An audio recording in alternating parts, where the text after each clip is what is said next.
하나님 아버지와 주 예수 그리스도로부터 오는 은혜와 평화가 오늘 말씀을 듣는 저와 여러분들 가운데 있기를 바랍니다.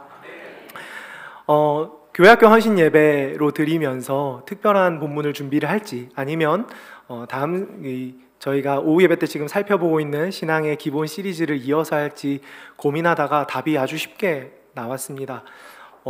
이어지는 봉사에 대한 이야기, 직분에 대한 이야기가 어쩌면 우리가 다음 세대를 준비하는 우리들에게 필요한 말씀이고 함께 기도해야 되는 말씀이 아닌가 하는 생각이 들었기 때문입니다.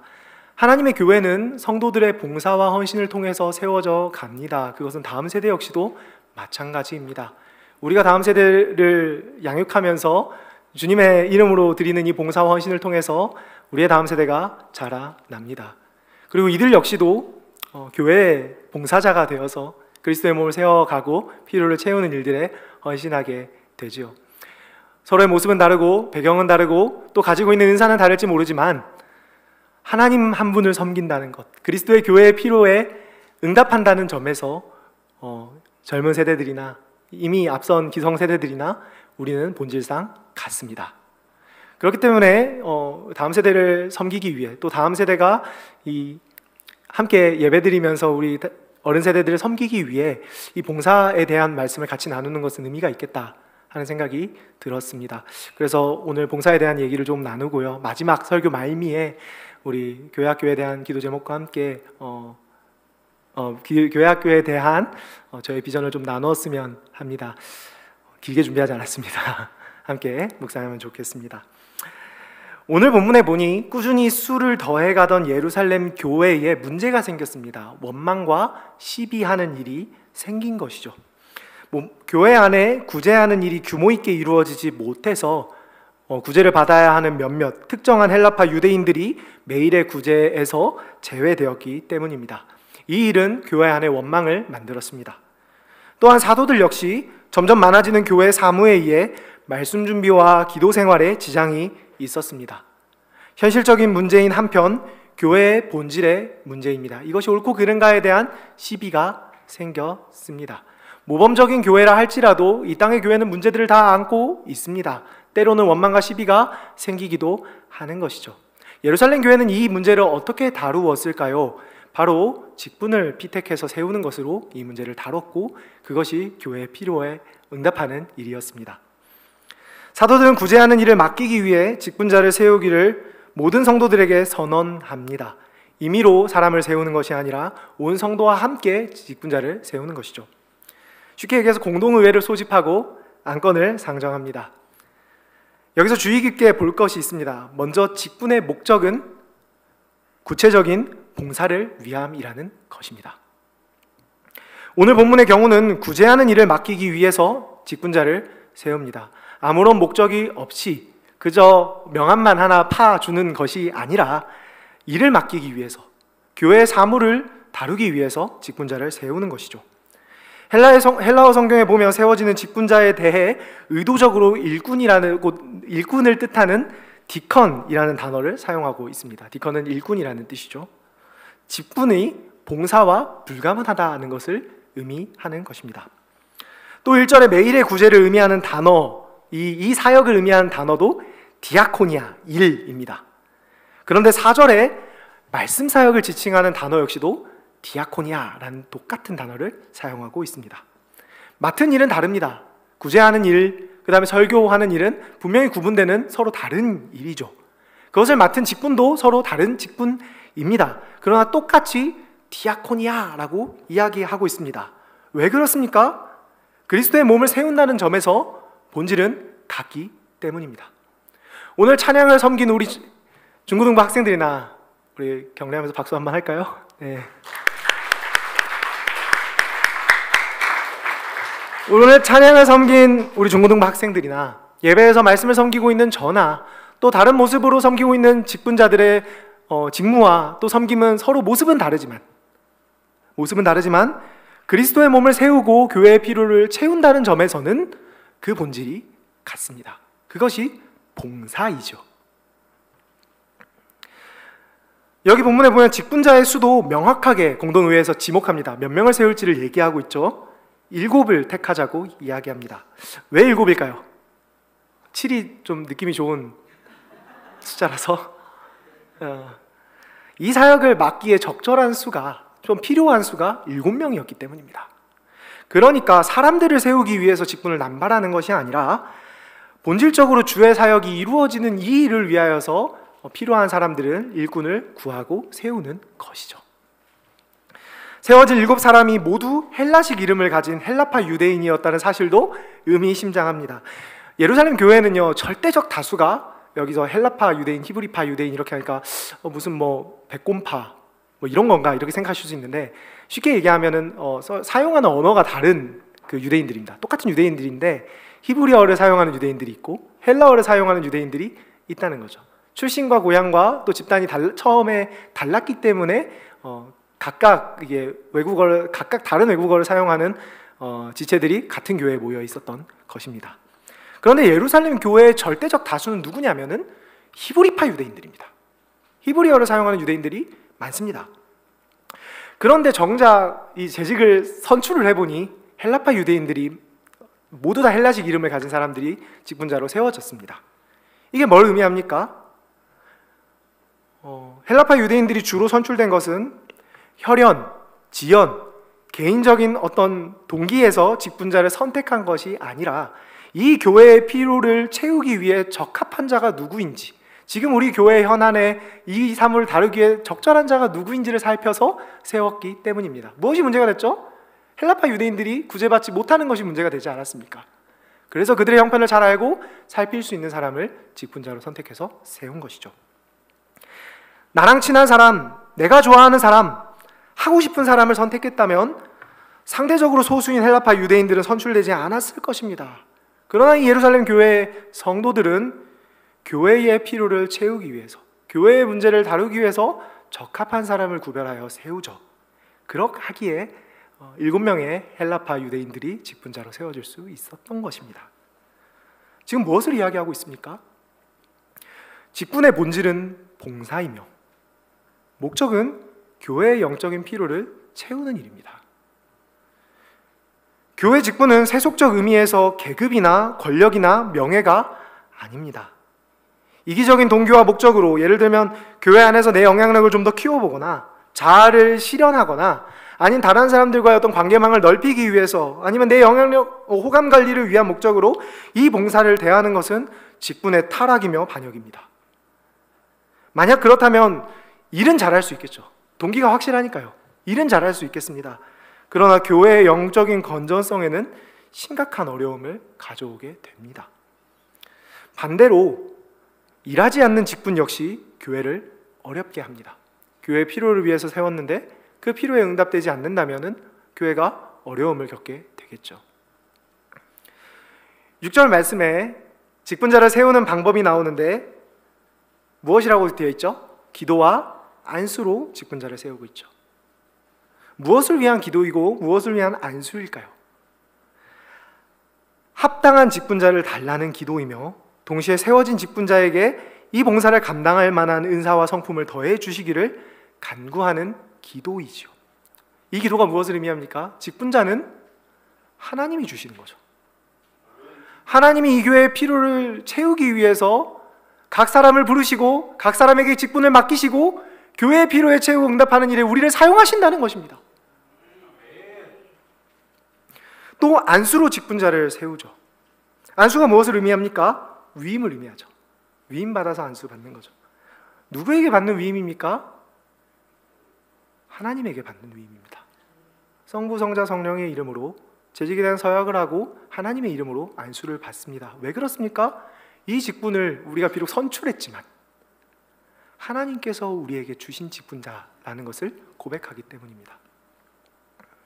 공동의회를 통해 선출되고 공적으로 자격을 갖추게 하지만 본질적으로 주님이 교회를 섬기기 위해 사역을 위임했다는 것, 이 직분이 주님에게로부터 왔다라는 것을 고백하는 것이죠. 여러분, 그렇다면 교회의 직분자들의 봉사는 누가 우리를 섬겨주시는 것입니까? 그리스도께서 우리를 섬겨주시는 것입니다. 오늘 권사님들의 손을 통하여서 그리스도께서 우리에게 밥을 먹여주셨습니다. 오늘 청년들과 교사들의 손을 통하여서 우리에게 달콤한 음료를 주님께서 주셨습니다.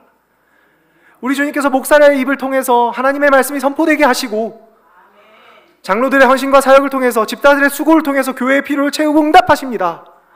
우리 주님이 사람 직분자들을 통상적으로 사용하셔서 교회를 세워 나가시는 것이죠. 그렇다면 일하지 않는 직분은 타락입니다. 그렇다면 이기적인 동기에서 이 직분과 봉사를 대하는 것은 주님에 대한 배반입니다. 하나님 앞에서 맡은 자로서 사역을 해야 합니다. 교회의 직분은 영적인 질서이며 위임받은 권위입니다. 우리가 장로님들을 볼 때, 또 목사님들을 볼 때, 집사님들을 볼 때 우리 안에 그런 고백이 있었으면 좋겠어요. 그리스도께서 나와 함께 하시기 위해서 이 직분자들을 내게 주셨구나.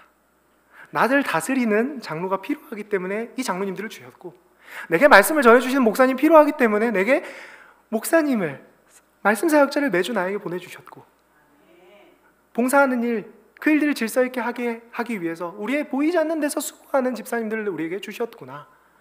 그렇게 주님이 우리를 섬겨주고 계시구나 고백할 수 있는 것이죠.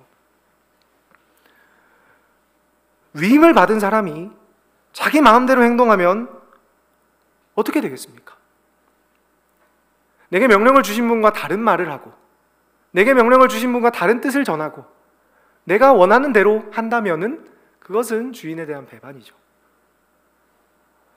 위임받은 사람에 대하여 고유한 반대로 일하는 사람뿐만 아니라, 이 위임받아서 일하는 사람에 대하여 나와 뜻이 맞지 않는다고, 나랑 생각이 다르다고 대적하고, 그분이 맡기신 고유한 직분과 직무를 존중하지 않는다면 어떻게 될까요? 교회 안에 혼란이 들어오게 되는 것이죠. 연소한 제가 여러분 앞에 설교하는 이유는, 제가 여기 모인 모든 사람들보다 학식이나 출신이 뛰어나기 때문이 아닙니다.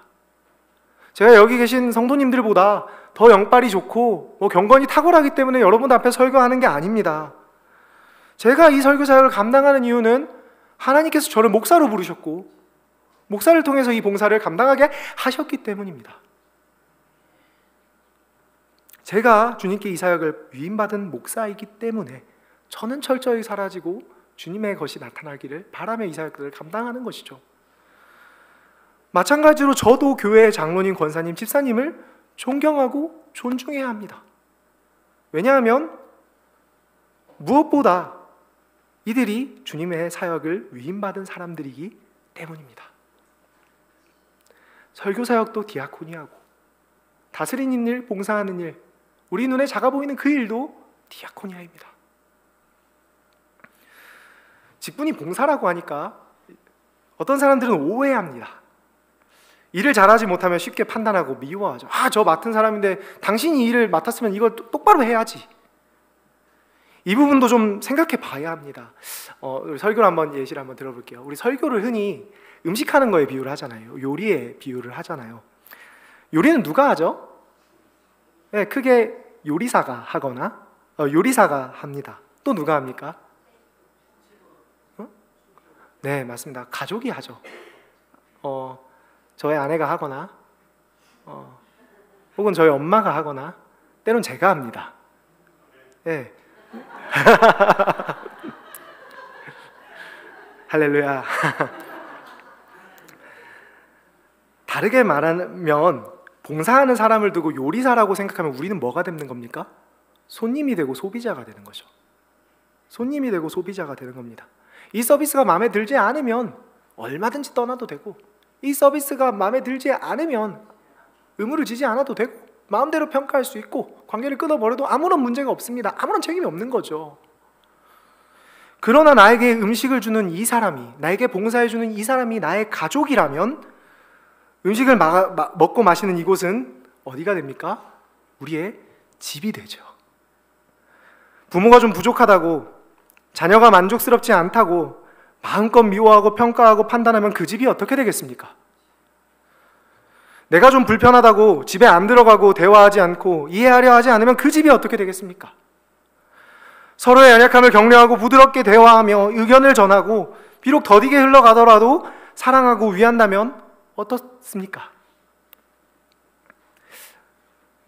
이건 네네. 음식에 대한 얘기인데요. 여러분, 소고기 먹으면서 싸우느니 소세지 나눠 먹으면서 사이좋게 지내는 게 더 행복하지 않겠습니까? 뭐 한우 먹으면서 소화도 안 되게 싸우고 서로 이게 반목하고 평가하고 막 마음에 안 든다고 뭐 고기 이렇게 구워 이러지 말고 좀 소세지 먹더라도 냉동실에 묵혀놓은 또 소세지 먹더라도 진심으로 대화하고 사랑하고 서로 감사하게 여기면 그게 진짜 행복한 거 아닙니까? 우리 주님께서 이 봉사를 통해서 사업장을 세우시는 게 아니라요, 집을 세우십니다. 하나님의 집을 세우십니다. 직분자가 세워지고 교회 안에 봉사가 이루어졌습니다. 결과는 어떨까요? 우리 7절 말씀인데요, 우리 7절 말씀 한번 읽어보겠습니다. 우리 7절 말씀 함께 읽겠습니다. 시작. 하나님의 말씀이 점점 왕성하여 예루살렘에 있는 제자의 수가 더 심히 많아지고 허다한 제사장의 무리도 이 도에 복종하니라. 아멘. 네, 봉사를 위해 직분자를 세운 결과가 어떻습니까? 뭐라 이야기하죠? 하나님의 말씀이 왕성해지고. 오늘 우리가 주일 오전 설교에는 하나님의 말씀이 희귀해졌다고 했는데, 봉사의 일이 잘 이루어지니까 교회를 통해서 교회뿐만이 아니라 그 지역에 어떻죠? 그 성 안에 어떻죠? 하나님의 말씀이 왕성하여지고 제자의 수가 많아지고 심지어 예수님을 대적했던 사람들조차도 이 도에 복종하는 일들이 이루어지기 시작하는 거죠. 원망과 시비가 사라질 뿐만 아니라 교회를 통해서 하고자 하시는 주님의 선하신 뜻이 이 교회를 통해서 이루어지기 시작하는 것입니다. 교회가 교회된 목적이 성공적으로 수행되는 것을 볼 수가 있죠. 사랑하는 여러분, 제가 왜 교회학교 헌신예배에서 이 말씀을 준비했는지 아십니까? 저는 교회학교 사역을 맡으면서 단 하나의 비전만을 가지고 이 사역을 감당하고 있습니다. 무엇이냐면 제가 맡은 이 청년과 학생들이 좋은 직분자로 세워지는 것입니다. 직분자 교육 받을 때 피택 받고 난 이후에 아니면 내가 나이 좀 차서 그냥 순번대로 직분자 되는 그런 거 말고요, 정말로 좋은 직분자로 준비가 돼서 이 예루살렘 교회의 직분자들이 세워지고 봉사가 이루어지자 교회 안에 하나님의 말씀이 흥황하여지고 교회를 통해서 하나님의 역사가 일어나는 그 일들이 우리 청년들을 통해서 일어났으면 정말로 좋겠습니다. 수가 좀 줄어도, 규모가 좀 줄어도, 지금의 모습과는 좀 달라질 수 있어도 정말 훌륭한 직분자들이 우리 청년들이 되었으면 좋겠습니다. 그래서 하나님께서 세우신 이 교회가 정말로 아름답게 세워져 나갈 수 있기를 원합니다. 저는 제 사역에서 가장 가치 있게 생각하는 일이 바로 이 일입니다. 모든 가르침의 사역들을 대할 때, 또 신방하고 권면할 때, 어려운 일들에 대해서 훈육할 때 이 일들을 항상 고려해 둡니다. 사랑하는 여러분, 우리 좋은 직분자 됩시다. 세상에서 좋은 직업 가져서 성공하고 출세하고 그런 거 좋죠. 우리 하나님께서 그런 은혜 주실 수도 있습니다. 그러나 무엇보다 교회 안에서 좋은 직분자 됩시다. 우리를 통해서 교회의 필요를 채우시고 이 집을 아름답게 세워나가시는 그 봉사가 우리 모두를 통해서 이루어졌으면 좋겠습니다. 청년 여러분, 우리 학생 친구 여러분, 이 말씀을 잘 들으십시오. 여러분, 좋은 직분자로 세워져야 합니다. 훌륭한 그리스도인은요, 정말 성숙한 그리스도인은요, 이 직분자가 될 만한 자질까지 충분히 자라납니다. 아이가 어린아이의 일에 나이가 먹으면 먹을수록 몸이 자라는데도 계속 어린아이의 일에 머물러 있으면, 발달이 되지 않으면 그것은 역기능적이고 그냥 기능이 안 되는 것일 뿐만 아니라 사실 슬픈 일이죠. 여러분, 교회 좋은 직분자가 돼서 우리를 통해서 주님이 우리 교회를 세우신다면 얼마나 기쁜 일입니까? 이번 수련회에 그런 기대가 있었으면 좋겠습니다. 내가 정말 하나님 뜨겁게 만나고 그래야 하여서 내가 주님께 정말 일생을 헌신하는 자로 이왕 주님 섬기고 예배 드리고 교회 다닐 거 좋은 직분자 되겠다는 기대를 가지고 은혜에 집중하는 이번 여름 되었으면 좋겠습니다. 성도 여러분, 이것을 위해서 기도해 주십시오. 우리 청년들 뭐 좋은 성적 나오고 좋은 대학 가고 좋은데요, 좋은 직분자 될 수 있게, 그런 자질들 될 수 있게 기도해 주십시오. 때론 꾸짖어도 주십시오. 예배 좀 잘 드리라고, 졸지 좀 말라고, 늦게 오지 말라고, 2층 올라가지 좀 말라고 꾸짖어 주십시오. 사랑으로 다정하게 대해 주십시오. 사랑하면 됩니다. 우리를 통해서 우리 주님께서 우리 교회 안에 말씀을 흥황하게 하실 것입니다. 지는 해였던 엘리도 직분자였고 떠오르는 해였던 사무엘도 직분자가 되었습니다. 그런데 같은 직분자인데 사무엘을 통해서 하나님께서는 에베네셀 시대, 주님이 우리를 도우시고 여기까지 인도하시는 시대를 열었죠. 우리 그런 떠오르는 해 됩시다. 그런 우리 자녀들 될 수 있도록 위해서 기도해 주십시오. 우리 합심해서 함께 기도하겠습니다. 들은 말씀 기억하면서 함께 기도합시다. 이 놀라운, 얼마나 놀라우신